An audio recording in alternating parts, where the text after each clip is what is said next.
Four of America's greatest scholars of religious freedom, whom I will now introduce. Kristina Arriaga is a religious freedom advocate. She was appointed by Congress to serve on the U.S. Commission on International Religious Freedom. She's also been a member of the U.S. delegation to the UN Human Rights Commission and executive director at the Beckett Fund for Religious Liberty. Stephanie Barclay is associate professor of law at the University of Notre Dame Law School, Newt-Bar Fellow at the Newt-Bar Institute for Law, Religion, and Ethics at Pepperdine University, and a faculty affiliate at the Constitutional Law Center at Stanford Law School. Before becoming a professor, she litigated First Amendment cases full-time at the Beckett Fund for Religious Liberty, and she has been involved in litigating the important religious liberty case Fulton versus City of Philadelphia in lower court proceedings, and we will discuss that case in a moment. Erwin Chemerinsky is the 13th Dean of UC Berkeley School of Law, where he's also the Jesse H. Chopra Distinguished Professor of Law. Before that, he was founding Dean and Distinguished Professor of Law and Raymond Pryke Professor of First Amendment Law at UC Irvine School of Law. He's the author of 11 books, including most recently his new book with Howard Gillman, The Religion Clauses, The Case for Separating Church and State. And Howard Gillman is the chancellor of the University of California, Irvine, where he holds faculty appointments in the School of Law, the Department of Political Science, the Department of History, and the Department of Criminology. He was previously at the University of Southern California. He's the author of 10 books. I'm going to plug just one because it so influenced me as a young scholar. And for extra credit, friends, check it out. The Constitution Besieged, The Rise and Demise of Lochner-Era Police Power Jurisprudence. But he's here tonight, and we're here to discuss and celebrate that great stocking stuffer, the new book that he's written with Erwin Chemerinsky, The Religion Clauses, The Case for Separating Church and State. Kristina, Stephanie, Erwin, and Howard, thank you so much for joining. We are going to jump right in with the Fulton case. It's just been argued before the U.S. Supreme Court. Erwin, you wrote a great op-ed in the Philadelphia Inquirer about the case. Tell us what's involved, what you discerned from the oral argument about the justice's reaction to it, and how you think the case should be decided. The city of Philadelphia contracts with private social service agencies with regard to foster care placements. Philadelphian contracting says that contractors can't discriminate on the basis of race, sex, religion, sexual orientation. Catholic Social Services challenge this because they say on account of their religion, they don't recognize same-sex marriage and would not be willing to inspect or place children with same-sex couples. The federal district court ruled against Catholic Social Services and in favor of the city of Philadelphia. The Third Circuit affirmed, and it came to the Supreme Court and was argued a couple of weeks ago. To me, the most important question at oral argument came from the newest justice, Amy Coney Barrett. She said, and I'll quote, "I would think we agree that there's really not any circumstance we can think of in which racial discrimination would be permitted as a religious exemption. I think the same thing should be true about sexual orientation discrimination. And I give a couple of reasons. One is under current law, there's no basis for an exemption from a general anti-discrimination requirement. In 1990, in Employment Division versus Smith, in an opinion by none other than Justice Antonin Scalia, the court was clear that so long as a law is general and neutral, not motivated by desire to interfere with religion, we don't give exemptions for religion. But even if Smith was not the law, I would say second, there's a compelling government interest in stopping discrimination. The compelling interest that exists for stopping race discrimination exists also for stopping sexual orientation discrimination. There's always a tension between liberty and equality. Any law that prohibits discrimination limits the freedom to discriminate. But for over half a century, we've been clear that we don't allow people to discriminate, even in the name of their religion. And that's why I think the Supreme Court in Fulton should affirm the lower courts and rule in favor of the city of Philadelphia. Thank you so much for that, Erwin. Stephanie, you filed a brief in a lower court version of Fulton. And in your op-ed in the Philadelphia Inquirer, you said this is an unnecessary fight. Indeed, multiple Supreme Court justices recognized as much in the oral argument. Justice Stephen Breyer said it was bothering me a lot. No family has been turned down by this agency. And Justice Sotomayor asked city officials to suggest a compromise in this case that could have avoided this conflict. What was your take on the oral argument, and what kind of compromise could you imagine the justices converging around that might avoid a broad ruling? Thank you, Jeff, and thank you for having me. It's always great to be at the National Constitution Center. So I was involved in some of the lower court proceedings representing Catholic Social Services and some of the families, and so I want to just mention that I don't speak for them or represent them now or speak on behalf of the Beckett Fund. But hopefully some of that perspective will be helpful in terms of some of the in-depth chance I had to have being involved in this case. So I want to tell you a little bit about some of the litigants. Toni Sims Bush is one of the foster moms in this case, and she was a former social worker before becoming a foster mom herself, and ended up fostering and adopting 2 young boys through Catholic Social Services. And when her boys ask her, or when she asks her boys, how did our family come together? Her oldest son will say, the angels brought us together, Mommy. And she thinks that that's true in terms of both angelic angels, but also the social workers, the Catholic Social Services, who were just, went above and beyond, would provide the top level services to families in Philadelphia. And Catholic Social Services has been serving in Philadelphia for over 200 years. You might say that they invented foster care in Philadelphia. They serve children regardless of their race, sex, sexual orientation, and over 70% of the children that they serve are Black children, another 20% are Latino children. These are some of the most vulnerable children in the city. This seemed to be weighing on the minds of the justices, I think, and in oral argument was just what is at stake for these children? Who is really going to be harmed and the victim here? Because the city has already admitted that it has a shortage of homes for these foster children. It doesn't have enough right now. In fact, the same month that they closed down Catholic Social Services, they had announced that there was an urgent need for more foster parents. And right now, beds are empty, foster homes are sitting available that the city won't place children with because Catholic Social Service can't agree to what the city is now requesting them to do. And that is to agree in advance that they would be willing to certify same-sex couples, which violates Catholic Social Services beliefs about marriage.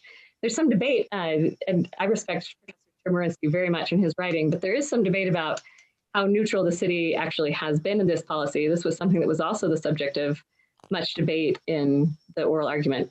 And it's not necessary for government to have animus in order for their policies to not actually be neutral. They have actually changed their argument 6 different times about which policy they are relying on to say that this sort of activity that CSS has and religious beliefs that they've had for over 200 years is now illegal, especially because no same-sex couple has ever actually asked for this service from them, which seems to suggest one compromise is working already. There's 29 agencies in the city that are already meeting the needs of other families really well. CSS meets the needs of another range of families, including religious families, and some of their foster parents have talked about the discrimination they have faced. Sharon L. Fulton said, as a single mom and a woman of color, I've known a thing or two about discrimination over the years, but I've never known vindictive religious discrimination like this. And to see the city that she loves deriding the Catholic beliefs that she too shares with this foster agency that she has worked with to serve children.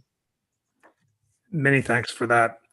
Howard, any thoughts on the Fulton case that you like, including responding to Stephanie's points raised by some of the justices too, that no couple was actually turned away by Catholic Social Services. But based on the fact that the Q&A box is so alive with this question, I'm going to ask you about the original understanding of the Free Exercise Clause. Barry Beath says, what were the founding fathers actually trying to do when they put this in the Constitution? And I guess I'll ask a version of that question. What would the original understanding of the religion clauses say about how to resolve the Fulton case? Thank you so much, Jeffrey. What an honor it is to be here and a real pleasure to be here with my co-panelists. Simply put, at the time of the founding, two very important principles were established on the very important question of what is the proper relationship between government and religion. The first tremendous innovation was for the founders to say, unlike the experience they had with English political history for many centuries, that the American Republic would not have a government that would be associated with any particular religion. It was going to be a secular government. There is no mention of God in the Constitution. There is no religious test for office. There is no authority given to the Congress, even under Article 1, Section 8, to regulate any aspect of religious life. So they established for the first time a secular republic. At the same time, unlike what the French revolutionaries did, when they decided that they wanted to secularize the entire society, the American founders thought that the ability of people in their private capacity to worship as they wished was also very important. So that's where you get this combination of the Establishment Clause, which prohibits the government from taking on religious roles, and the Free Exercise Clause, which allows people to worship as they will, but at the time of the founding, with the understanding that they could do that in their private capacity as long as they fulfilled the ordinary social duties of life. And throughout American history, it was always assumed that when government passed general social duties, not for the purpose of discriminating against or oppressing religious practitioners, but simply establishing the conditions of civic life, that there were no special accommodations to be made. There were times later in the 19th century when some state legislatures and occasionally Congress would itself provide some accommodations of religious practitioners, but there was no general judicial authority to take the mere fact that someone might have a religious belief objection to a government policy and make that a basis for saying everyone else has to follow that policy, but religious practitioners don't. With respect to Fulton, two other just quick points as we're setting the table. First, I think Professor Barclay said that they were trying to criminalize an activity that Catholic social services and entities had been involved with for centuries. There is nothing in the particular issue relating with respect to Fulton that prevents Catholics and Catholic entities from serving foster children. In fact, they have tens of millions of dollars still of government grants that allow them to perform a variety of services. The one thing that's at issue in Fulton is something that traditionally was not done by private entities or the Catholic Church, which was to serve as a government contractor to evaluate whether certain homes might be appropriate homes for to foster children.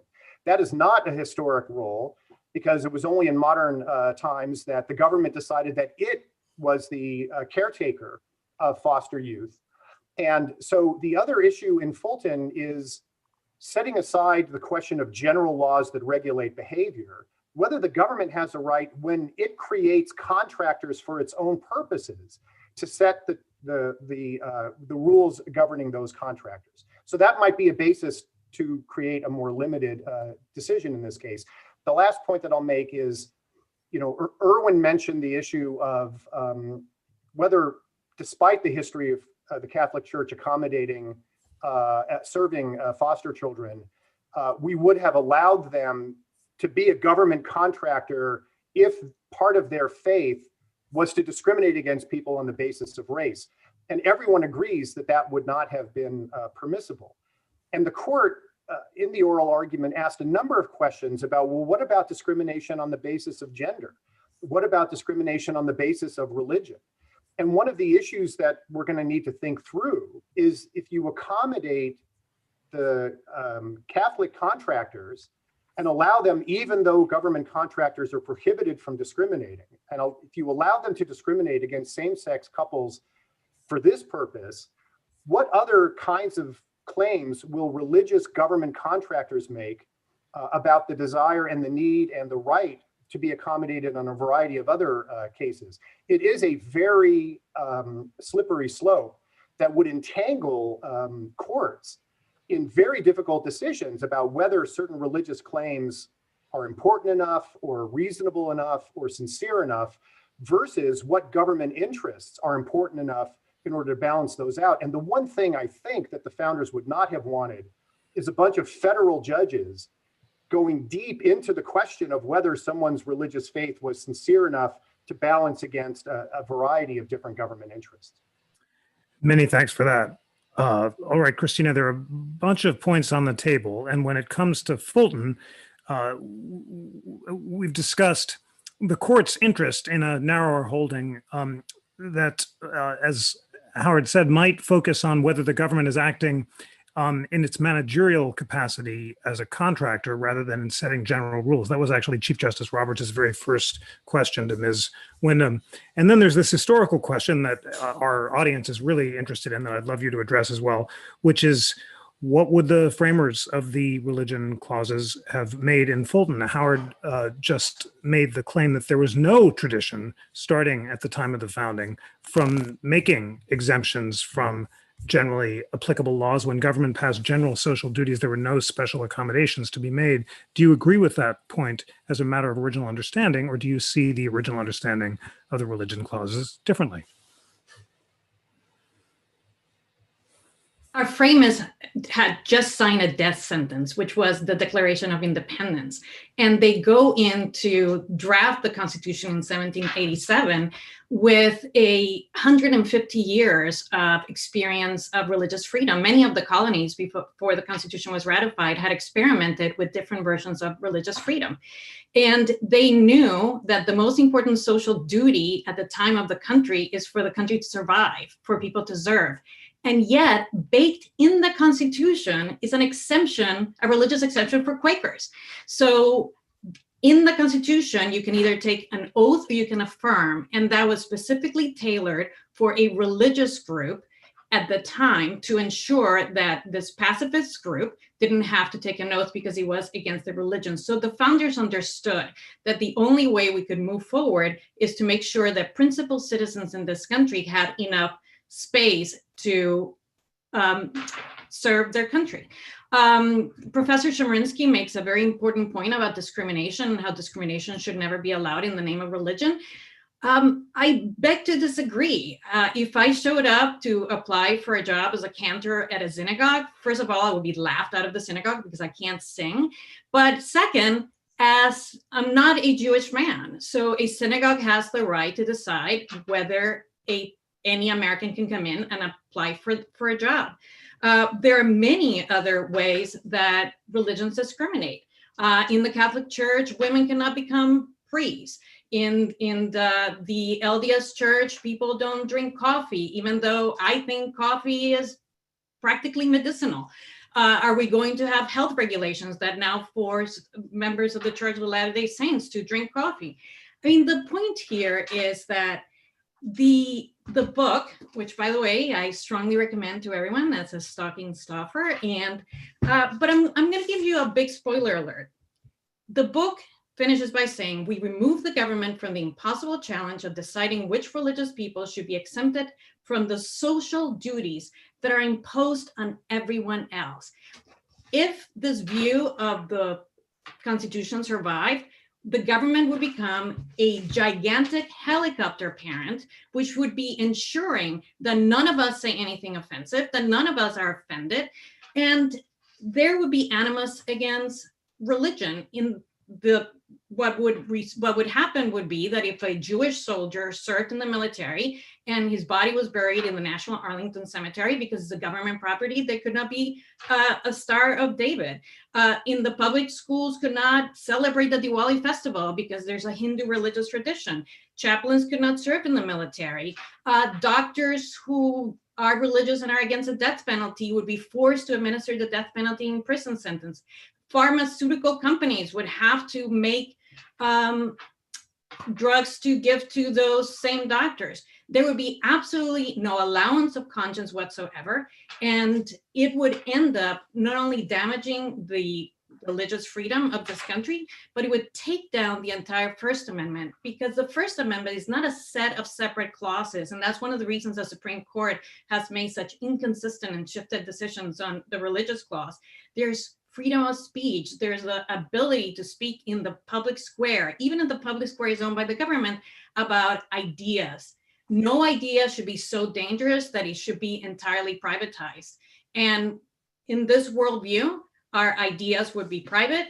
And if they were in any way offensive or perceived discriminatory by the prevalent social norms at the time, then this idea would have to be buried and not come out for light.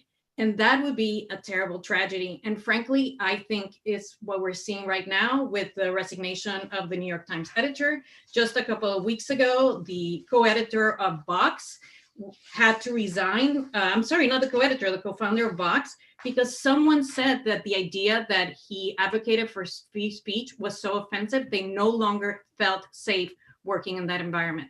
We are going to go down a terrible, terrible path if we don't find ways to accommodate pluralism, accommodate different ideas, even if they're offensive. Many thanks for all that. Erwin, there is much on the table. I would like, among other things, you to tell us about the Smith case and why you believe it should not be overruled. Smith argued in an opinion by Justice Scalia that people are generally not exempt from general laws of neutral applicability. And one question in the Fulton case is whether that case should be overruled. And in the course of telling us why you think Smith should not be overruled, I'm curious about your thoughts about the original understanding about exemptions from generally applicable laws, which our questioners are asking as well. You note in your book that Benjamin Franklin was opposed to compulsory military service and believed that only voluntary compliance would satisfy the needs of the community. But others argued that Quakers should receive no special treatment from the general obligation to serve in the military. And it wasn't until the mid-19th century that Congress created an exemption for military service. So just on that specific question of what the framers would think about Smith, that would be great, as well as any other of your thoughts. Sure. I think Employment Division versus Smith was rightly decided. It's not often that I could say I think Justice Scalia was correct. Several reasons. First, to address your point, Jeff, directly, I think it's consistent with the original understanding of the Constitution. The framers of the Constitution saw themselves as products of the Enlightenment, where reason had replaced religion as a basis for decision. I think Howard characterized it exactly right. They wanted the government to be secular, and they wanted religion to be protected in the private realm. But there's no indication that the framers of the Constitution meant to create exemptions from general law on the basis of religion. The fact that one provision says oath or affirm hardly indicates that the Free Exercise Clause was meant to be this basis for religious exemptions. Second, precedent supports Employment Division versus Smith. Virtually never in all of American history had the Supreme Court created religious exemptions from general laws. Third, Employment Division versus Smith is a desirable way of interpreting the Constitution. We live in a highly pluralistic society with regard to religion. In fact, so much so compared to what it was in 1791 when the First Amendment was adopted. It's one of the reasons, even if we could know the framers' intent, I don't think it should be controlling on us today. If we didn't have Employment Division versus Smith, then anyone who wanted an exemption from a law could get it just by claiming a sincerely held religious belief. It wouldn't matter whether the doctrines and dogma of the faith were that way, because the Supreme Court said in Thomas versus Review Board of Indiana, you don't focus on the beliefs of the whole faith, you focus on this individual and whether it's sincerely held religious belief. How are we really going to know whether this person has a sincerely held religious belief? It would also put the court very much in the position of having to define what is religion, something the court understandably has avoided.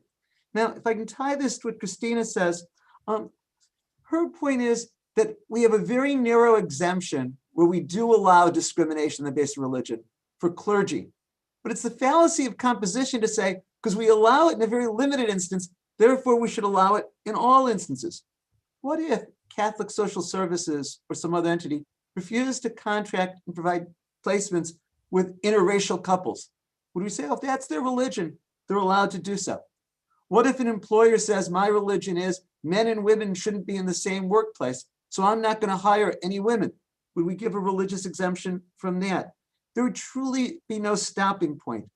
I think what Kristina doesn't address is There is a compelling interest in stopping racial discrimination and in stopping discrimination based on sexual orientation.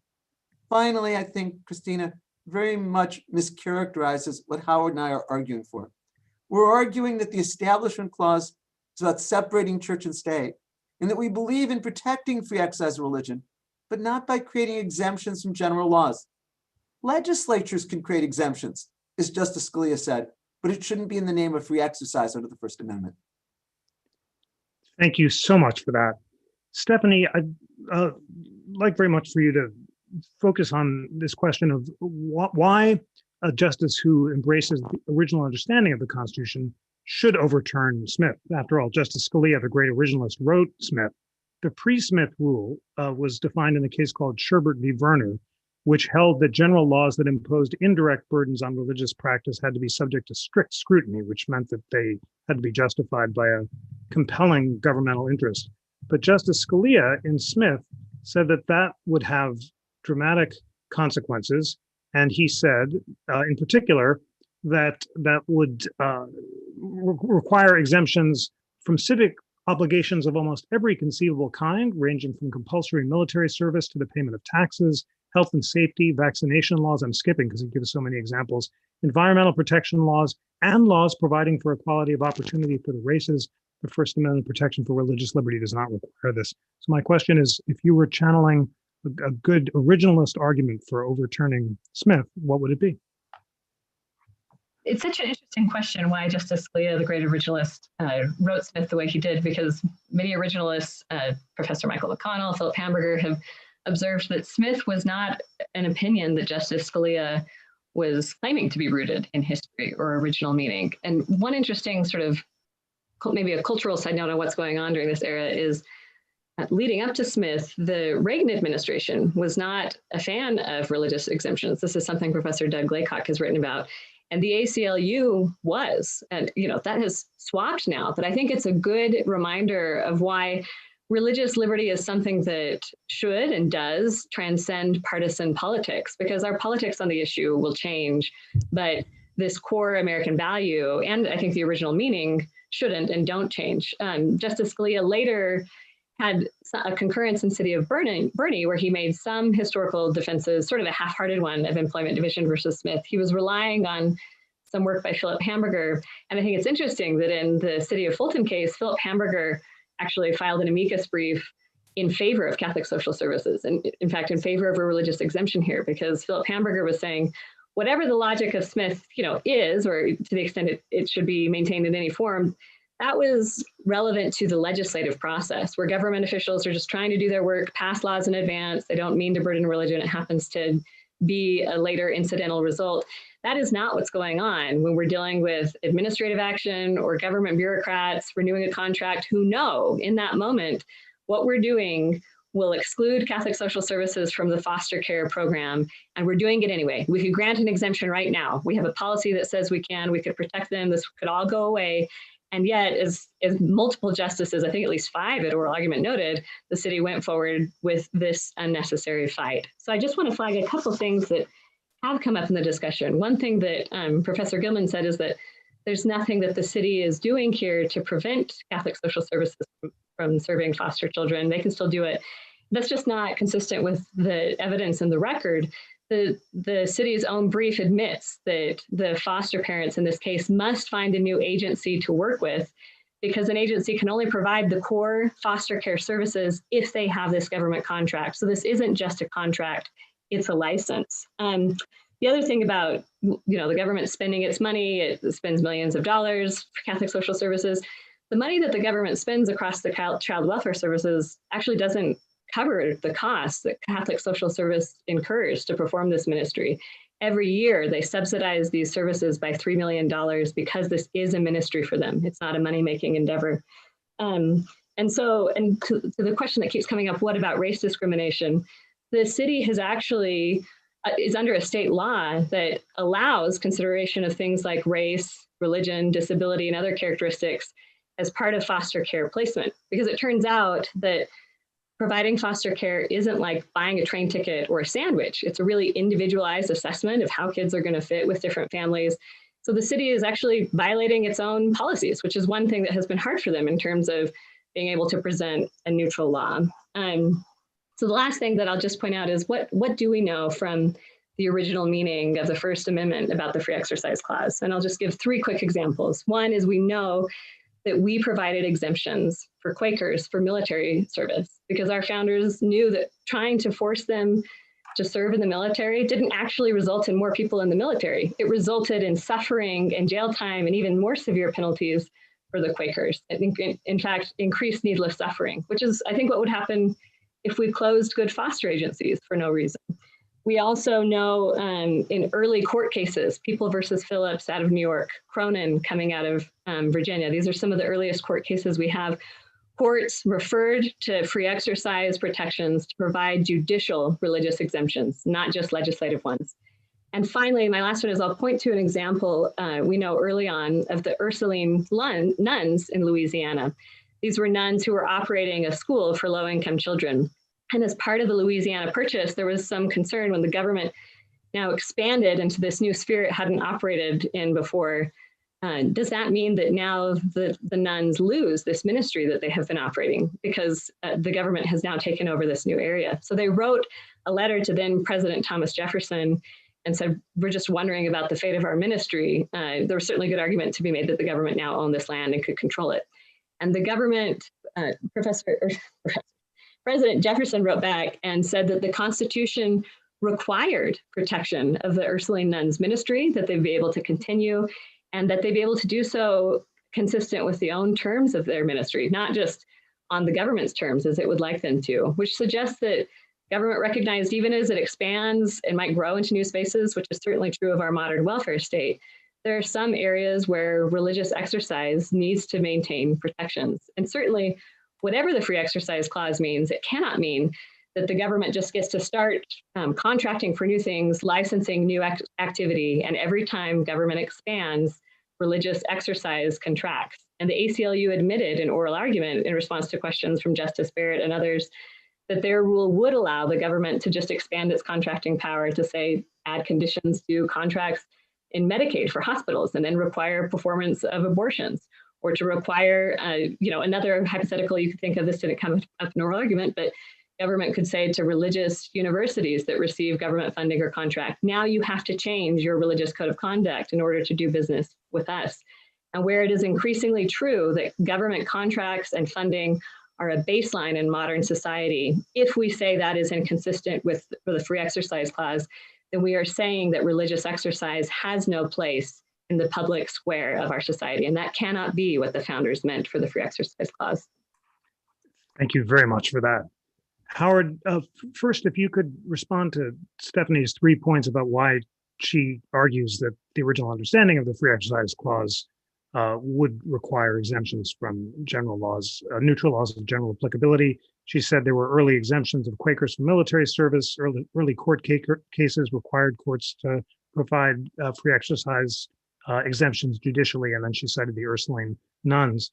And then more broadly, because you and Erwin are not originalists in your book, tell us more about why you argue we think Justice Kennedy got it right when he said religious practitioners cannot claim exemptions from neutral laws of general applicability, but the court should be on guard against efforts by government officials to offer secular justifications as pretexts for laws that are actually motivated by religious animus. Yeah, thank you, Jeffrey. And so a few points. The constitutional history of the United States is a very rich tapestry. And assumptions that existed a few hundred years ago are different than assumptions that existed now. You will be able to find isolated examples with, especially if you're thinking both in terms of federal law and state law, where you can make arguments. There were arguments at the time of the ratification debates that there should be religious requirements for office holding.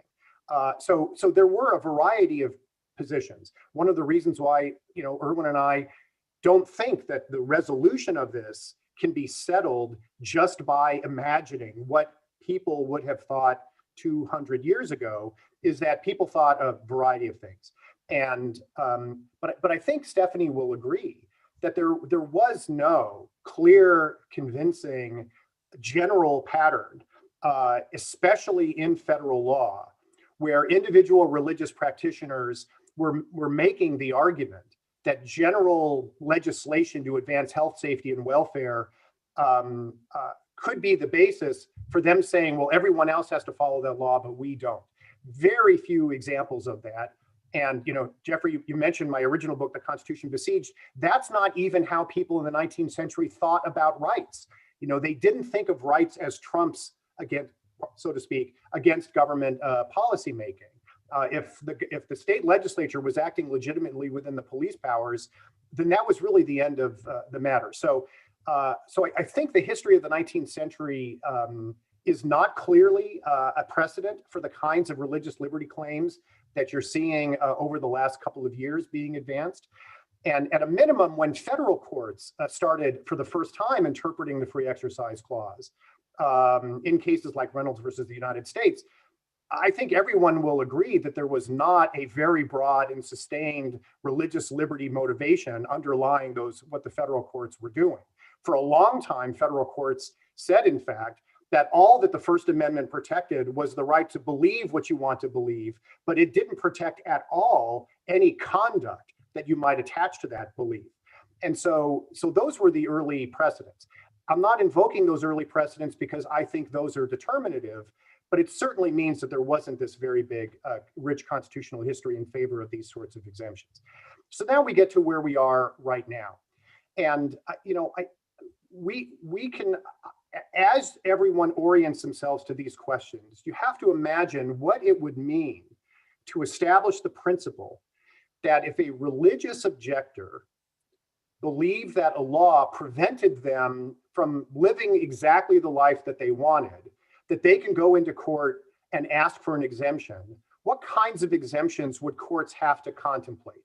We know in the 1960s that many people justified segregation of the races on religious grounds, but no one would have thought in the 1960s that that could be a basis for saying that a religious restaurant owner could be free from the obligations of the Civil Rights Act. So we all start with that, I think, level of agreement. Imagine, though, that if now we wanted to be more accommodating of people, not in matters of worship or church organization, but as they're acting in everyday lives, in commerce in general, people who are selling cakes or selling flowers or renting apartments, if they were allowed to disobey all anti-discrimination or fair housing laws, for example, because they had religious objections, how would courts begin to piece through that?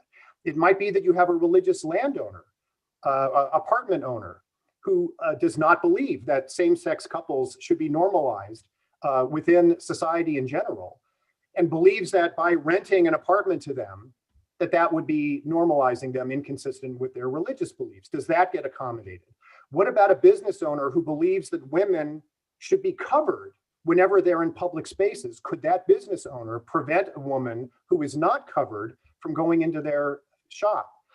What if an employer thinks that people should not use money to purchase pork?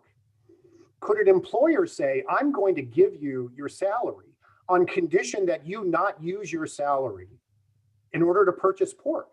And that might seem like an extraordinary example, but in the Hobby Lobby case, one of the things that the court decided was that an employer could deny health benefits to employees, not on the grounds that the employer would be forced to use health benefits the employer didn't like, but you could deny them to employees in secular commercial settings simply on the ground that you didn't want those employees to make certain choices about what kind of healthcare to use.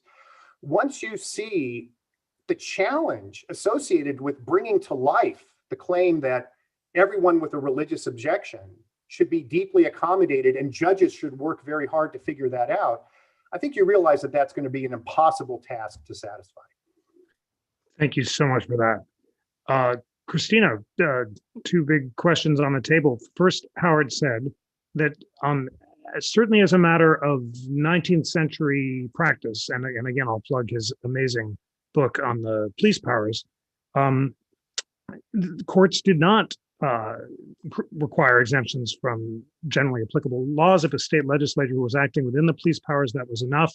And that's why the court in the Reynolds case, which upheld restrictions on polygamy, distinguished between protected religious belief but not conduct. And Chief Justice Waite said that the First Amendment deprives Congress of all legislative power over mere opinion, but leaves the legislature free to reach actions which are in violation of social duties or subversive of good order. So tell us why you think the Reynolds case was wrong as a matter of original understanding. And then Howard has introduced a series of things that might follow if the Smiths were overturned, he says, including business owners requiring people to be covered before entering a shop or forbidding employees from using their salary to purchase pork. Is he right or wrong about those prospects? Thank you. I am so glad that you brought up the Hobby Lobby case, and I'm so glad that you brought up the polygamy case. A few overarching facts before we talk about this. Horrible things were done in the name of religion in the United States. Horrible things were done in the name because of racial discrimination in the United States. I am Latina. It would probably be illegal for me to be sitting here and speaking about religion at the beginning of the country. My husband is Native American. He was born in 1961. I think he was a bastard until 1967 because there was a prohibition of interracial marriages. We're not a perfect country. And absolutely, there should not be a blanket justification. There should not be a trump card. There should not be a trump card for us to say this is a matter of sincerely held religious belief, and it should be admitted. That's why we have compelling government interest that comes into existence. So to put it simply, I have teenagers. I think before I had teenagers, I would be opposed to a sincerely held religious belief that teenagers should be part of human sacrifice. The government has a right to say it's a compelling interest to protect teenagers. It was a joke, Erwin. Teenagers can drive you crazy. My point is with this absurd idea is that there are claims that are entirely justified. No, a business owner should not be allowed to say my sincerely held religious beliefs make it so that this African-American man cannot eat in my restaurant. Absolutely not. However, in the case of Hobby Lobby, let's talk about that. We only talked about half of the case. The founders of Hobby Lobby, the Green family, were inspired by their religious beliefs to start a company and live according to biblical principles. They paid their employees twice the minimum wage because they believed their religion inspired them to be charitable.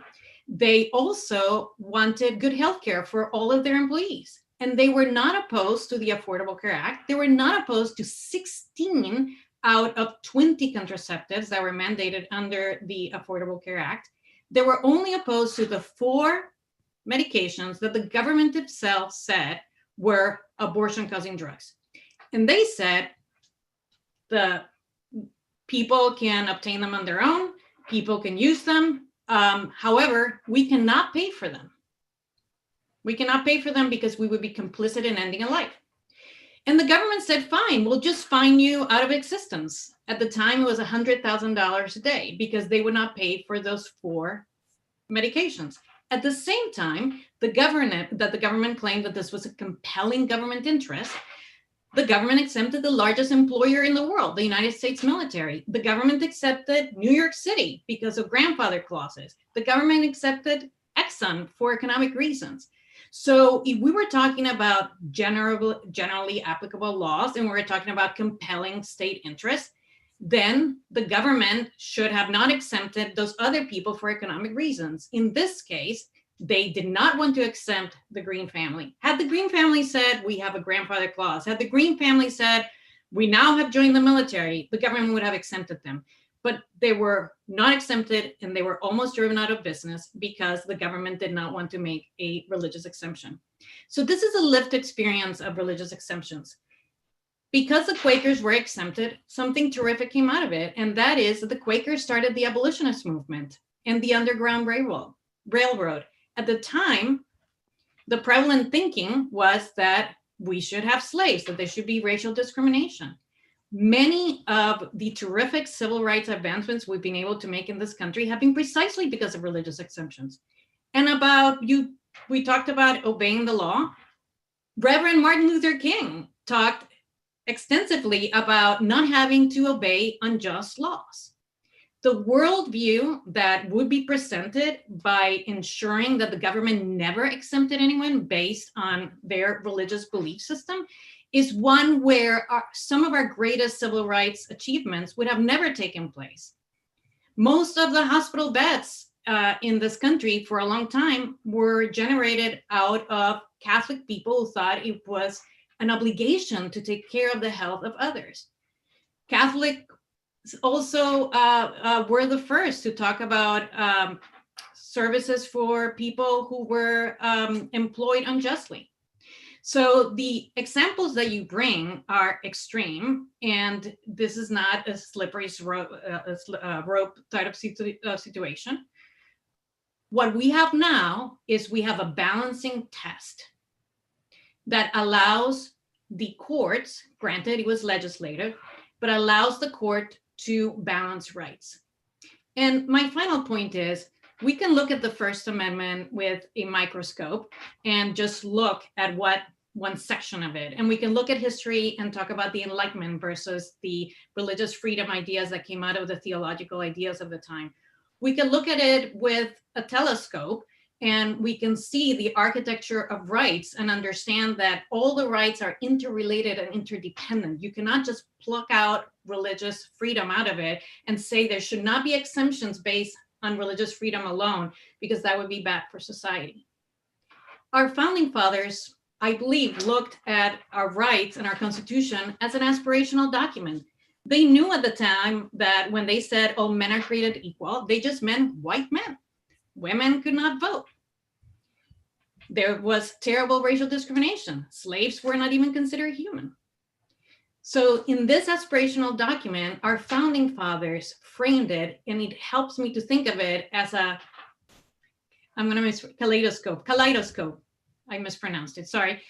But you know what I mean. So if you focus in the center of the Constitution, it was about balancing our rights and ensuring that we had moral society that was not dominated religion, but that our government was not imposing what they considered to be prevalent social norms on individual citizens. A world in which the government is in charge of making sure that we never discriminate, that we never say anything offensive, that we never believe anything that is not popular, is not a tenable place. Americans thrive in pluralism, and it is something that we value, and diversity would cease to exist without this. Many thanks for that. Well, it is time for closing statements in this completely illuminating and extremely thoughtful discussion. We have just a few minutes for each of your closing statements because we need to end in 10 minutes. The broad question on the table is should the Smith case be overturned? Should the test of Sherbert v. Werner be resurrected, which says that general laws that impose indirect burdens on religious practice should be subject to strict scrutiny, and courts should decide whether or not they are justified by compelling interest? There are 65 superb questions in the Q&A box. So panelists, I hope you'll scan them and maybe pick some out to answer in the course of your final thoughts.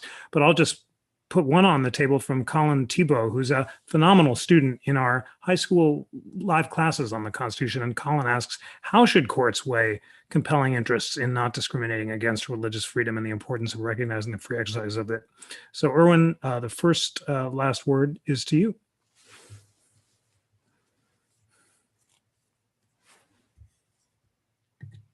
Sorry, Erwin, I think you're muted. So let's start one more time. I should know better by this point in using Zoom. I think Kristina said something very important. She said people should not be able to discriminate on the basis of race on account of their religion. I say the same thing. People should not be able to discriminate on the basis of sexual orientation or sex or religion on account of their religion. When you're putting all of this discussion together, I think it boils down to two questions.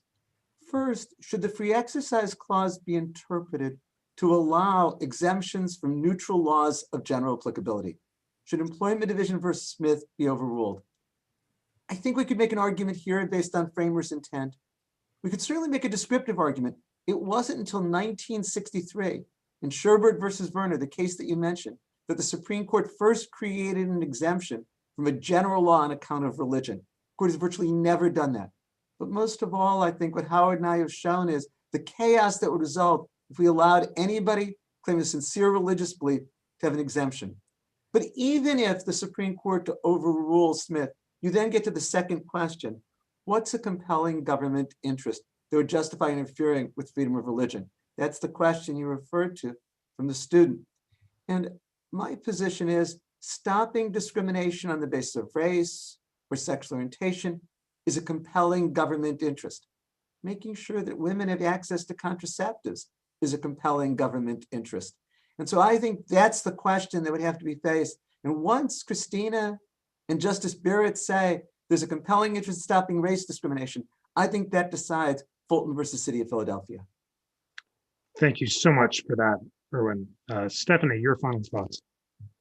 Just to pick up on this race discrimination point, because I do agree it's really important. And I think all the panelists have raised some important insights here. Even when it comes to the most hateful, invidious type of racial discrimination, sometimes the Supreme Court has said that the First Amendment protects that. The Supreme Court has protected the ability of groups to engage in cross-burning.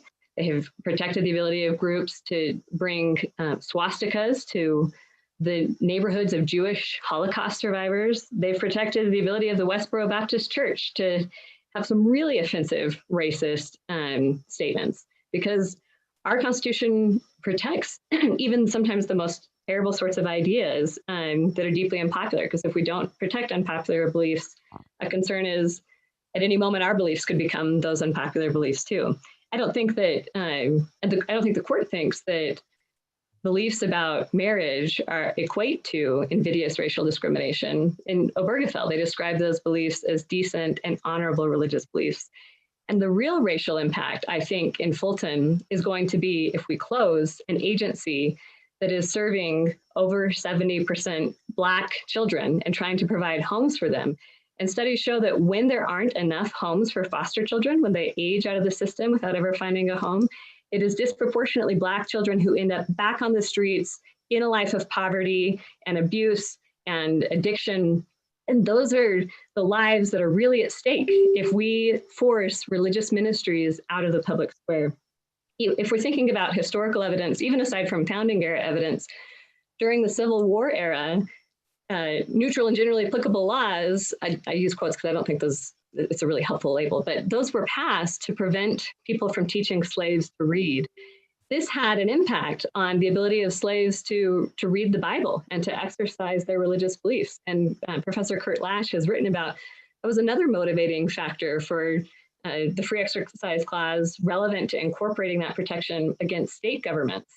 Because if we allowed any sort of neutral, generally applicable laws to have stood at those times, that would have had a significant impact and something that the framers of the 14th Amendment were concerned about for the slaves at the time who were being prohibited to be able to read the Bible.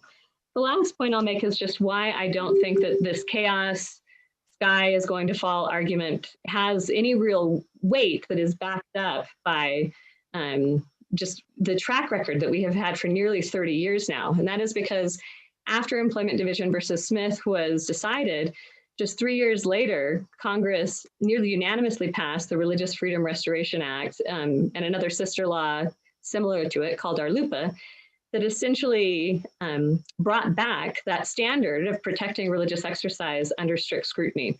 That standard applies and has applied for nearly 30 years to the federal government and to half of the states in the country. And we haven't seen the sky fall. And when we look at the volume of religious exemption cases, it's actually quite a bit lower than cases that are being requested for speech exemptions, because we also provide exemptions for speech rights. This is something I wrote about in my Boston College article with Professor Mark Rienzi. And courts have done a pretty good job balancing some of those very hypotheticals that Professor Gillman asked about. What are we going to do in all these hard situations? Turns out a lot of those have arisen. In a lot of them, the religious person loses. For example, in one case, a mother tried to claim that her religious exercise should protect her ability to beat her children, and she lost. Sorry, Kristina, so you're not going to be able to beat your teenagers under this rule. Courts have been pretty sensible about deciding when to protect religious exercise. But if we don't have a rule that allows for religious exemptions, what that means is that religious people always lose.